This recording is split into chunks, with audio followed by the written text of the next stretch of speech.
very much for being here today. Tell us why it was so important for you to come to our community today. Well, because your community is filled with citizens.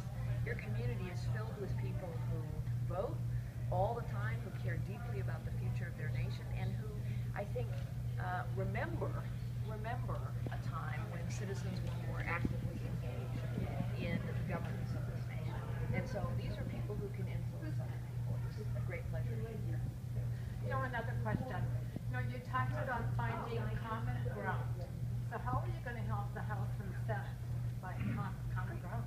Well, citizens of this nation are going to help me do that, and that's what I talked about with so many residents here. You know, the American people actually have found common ground on a number of important issues. When 75% of the American people think government is corrupt, that's common ground.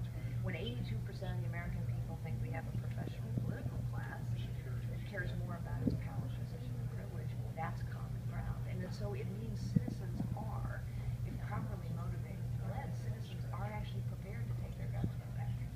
You know, and when you travel around, I'm sorry, we got one last one. Okay. When you travel around the country, yes. You know, what are you hearing people what's concerned about? All the things that came up here. You know, people are concerned the system is broken. People are concerned there aren't enough possibilities in this nation anymore. People are concerned that government is out of control. People are concerned that the world has become a more dangerous and more tragic place. Thank you very much. Thank you. You mentioned Hillary Clinton and the Benghazi hearings several times. Are you arguing that you're the most qualified person to take on a debate stage? I am arguing that I'm the most qualified candidate to be president. I'm also arguing that based on the track record I have displayed over the last 5 or 6 months, that I am the person who most consistently takes her on. And I think I am the person who has been consistently saying for months that she's lying about Benghazi, and now everybody knows she's been lying about Benghazi. So yes, I think I'm the most qualified candidate to take her on. Could the committee have used you in that hearing? Oh, I don't know. Jeb Bush announced today that they're cutting their campaign staff back. Do you have any reaction to that? Is it cautionary tale? Well, you know, we have the lowest burn rate of any campaign, and that's very deliberate. We know that this is going to be a long race, and so while we're very, very pleased with our momentum, and we're very, very pleased with our fundraising, we're spending our money very carefully, because we have to go the long haul. And so I think we've seen a number of campaigns now. Some people have dropped out altogether that spent way too much money too fast. You're not going to see that out of this campaign. We're going to go the distance. Just follow up on that. You said 40% of the people still don't know who you are, and you're spending money frugally. When does the advertising come into play? Like you're trying to get your face out there, your message out there to a wider audience?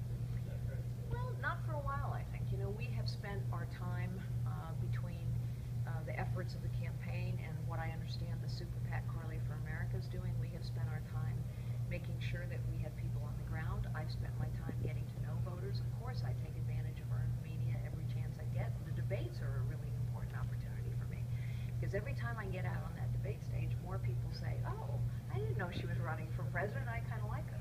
So there will come a time for ads, but honestly, a lot of candidates have already spent millions on ads, and it's done nothing for them. So I think the time is not yet. That being said, after last debate, you got a pretty good bump. Some of that has come off over the last few weeks.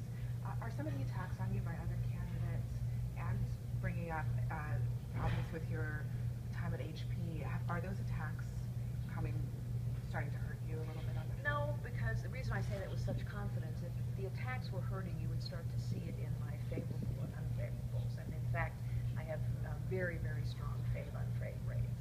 I think what you're seeing is that in the debate, half the audience saw me for the first time.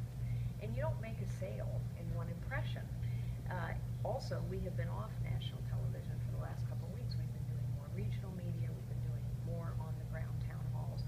So I think you have to look at not every little bump in the poll. You have to look at a trajectory. And the trajectory is very clear. We went from nowhere and no one giving me a chance to number 4 position in the debate next week. Our fundraising continues to go up. Our momentum continues to go up. Our position